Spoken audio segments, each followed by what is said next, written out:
रसूलों के अहमाल बाब नंबर 1। मोज़स त्यूफिलुस। पहली किताब में मैंने सब कुछ बयान किया जो ईसा ने शुरू से लेकर उस दिन तक किया और सिखाया जब उसे आसमान पर उठाया गया। जाने से पहले उसने अपने चुने हुए रसूलों को रूहुल कुदस की मारिफत मजीद हिदायत दी। अपने दुख उठाने और मौत सहने के बाद उसने अपने आप को जाहिर करके उन्हें बहुत सी दलीलों से कायल किया कि वो वाकई जिंदा है।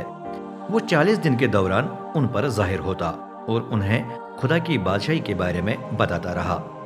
जब वो अभी उनके साथ था उसने उन्हें हुक्म दिया, यरूशलेम को न छोड़ना, बल्कि इस इंतजार में यहीं ठहरो कि बाप का वादा पूरा हो जाए। वो वादा जिसके बारे में मैंने तुमको आगाह किया है, क्योंकि यहया ने तो पानी से बपतिस्मा दिया, लेकिन तुमको थोड़े दिनों के बाद रूहुल कुदस से बपतिस्मा दिया जाएगा। ईसा को उठाया जाता है। जो वहां जमा थे उन्होंने उससे पूछा, खुदावन, क्या आप इसी वक्त इसराइल के लिए उसकी बादशाही दोबारा कायम करेंगे? ईसा ने जवाब दिया, ये जानना तुम्हारा काम नहीं है, बल्कि सिर्फ बाप का, जो ऐसे अवकात और तारीखें मुकर्रर करने का इख्तियार रखता है। लेकिन तुम्हें रूहुल कुदस की कुव्वत मिलेगी जो तुम पर नाजिल होगा। फिर तुम यरूशलेम, पूरे यहूदिया और सामरिया, बल्कि दुनिया की इंतहा तक मेरे गवाह होगे। ये कहकर वो उनके देखते देखते उठा लिया गया और एक बादल ने उसे उनकी नजरों से उजल कर दिया।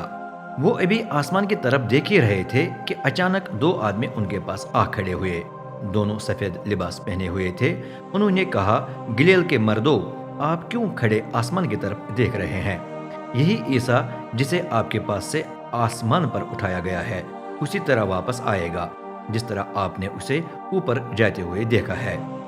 यहूदा का जानिशीन। फिर वो जैतून के पहाड़ से यरूशलेम शहर वापस चले गए।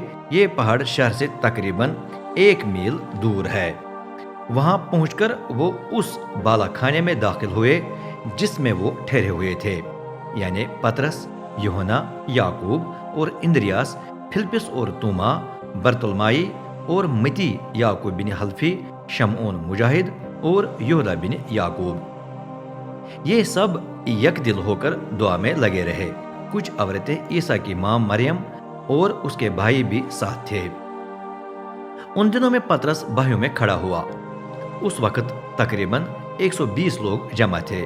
उसने कहा, भाइयों, लाजिम था कि कलाम मुकद्दस की वो पेशगोई पूरी हो जो रूहुल कुदस ने दाऊद की मारिफत यहूदा के बारे में की। यहूदा उनका रहनुमा बन गया जिन्होंने ईसा को गिरफ्तार किया। गो उसे हम में शुमार किया जाता था और वो इसी खदमत में हमारे साथ शरीक था। जो पैसे यहूदा को उसके गलत काम के लिए मिल गए थे उनसे उसने एक खेत खरीद लिया था। वहां सर के बिल गिर गया, उसका पेट फट गया और उसकी तमाम अंतड़ियां बाहर निकल पड़ी।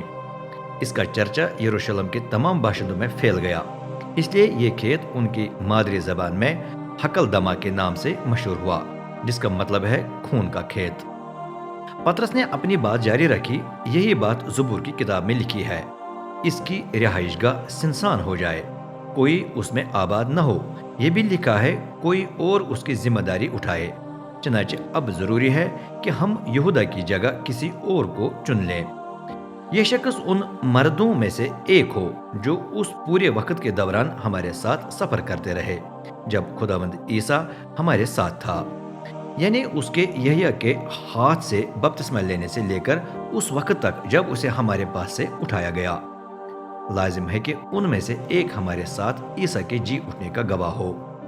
चुनांचे उन्होंने 2 आदमी पेश किए, यूसुफ जो बरसबा कहलाता था, उसका दूसरा नाम यूस्तस था, और मतिया। फिर उन्होंने दुआ की, ए खुदावंद, तू हर एक के दिल से वाकिफ है, हम पर जाहिर कर कि तूने इन दोनों में से किसको चुना है, ताकि वो उस खदमत की जिम्मेदारी उठाए जो यहूदा छोड़कर वहां चला गया जहां उसे जाना ही था। ये कहकर उन्होंने दोनों का नाम लेकर करा डाला तो मतिया का नाम निकला, लिहाजा उसे भी 11 रसूलों में शामिल कर लिया गया।